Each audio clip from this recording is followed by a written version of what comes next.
அப்படி என்ன கொள்கை? எல்லாரும் என்ன சீட்டு பேஸ் பண்ணி தான் கொள்கை. அதுக்காக கொள்கை இருக்குது வெறும் ஒரு சீட்டு கொடுக்குறேன்னு அந்த கூட்டணியா ஒத்துக்குவாங்களா?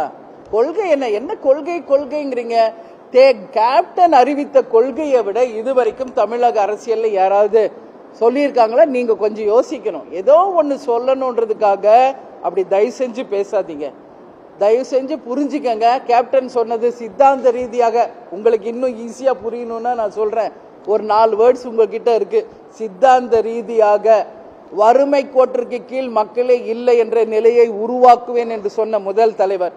லஞ்சம் ஊழலுக்கு அப்பாற்பட்டு ஒரு நேர்மையான வெளிப்படை ஆட்சியை கொண்டு வருவோம் என்று சொன்ன தலைவர். அனைவருக்கும் இலவச கல்வி, இலவச மருத்துவம் என்று சொன்ன தலைவர்.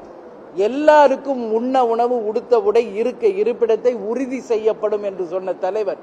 இது எல்லாமே சித்தாந்தம். நீங்க சொல்ல சமூக நீதி, ஜாதி, மதம், இனம், மொழி எல்லாத்திற்கு அப்பாற்பட்டு நாம் அனைவரும் ஒன்றே குலம், ஒருவரே தெய்வம் என்று வாழக்கூடிய ஒரு கலாச்சாரத்தை உருவாக்கியவர் கேப்டன் அவர்கள். அதனால தேமுதிக கிட்ட இப்ப 19வது வருஷத்துல இருக்கிறப்ப கொள்கை என்ன, சித்தாந்தம் என்ன, சமூக நீதி என்ன, தயவு செஞ்சு இந்த கேள்வியை யாரும் எழுப்ப வேணாம். புரியல் என்றால் என்கிட்ட தனியா கேளுங்க, விளக்கத்தை கொடுக்கிறோம், எங்க மேனிபெஸ்டோ கொடுக்கிறோம். முதல்ல புரிஞ்சுக்கங்க.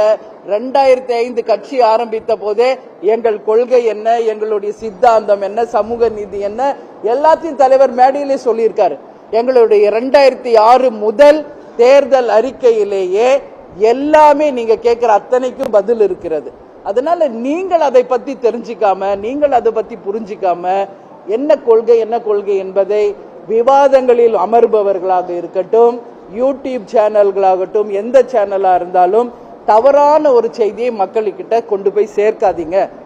ஏன்னா கேப்டனை விட ஒரு சிறந்த ஒரு தலைவரை இனிமேல் இந்த உலகம் ஒரு நல்லவரை பார்க்குமா என்பதே ஒரு மிகப்பெரிய கேள்வி.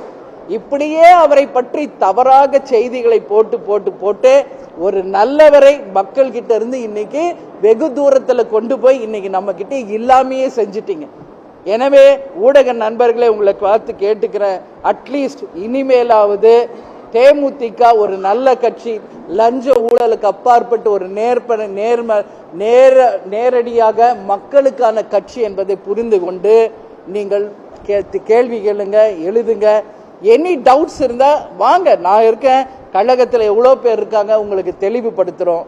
எனவே அது எல்லா லட்சியம், எல்லா கொள்கை, எல்லா சித்தாந்தம், எல்லா சமூக நீதியும் இருக்கின்ற ஒரு கட்சி தான் தேமுதிக.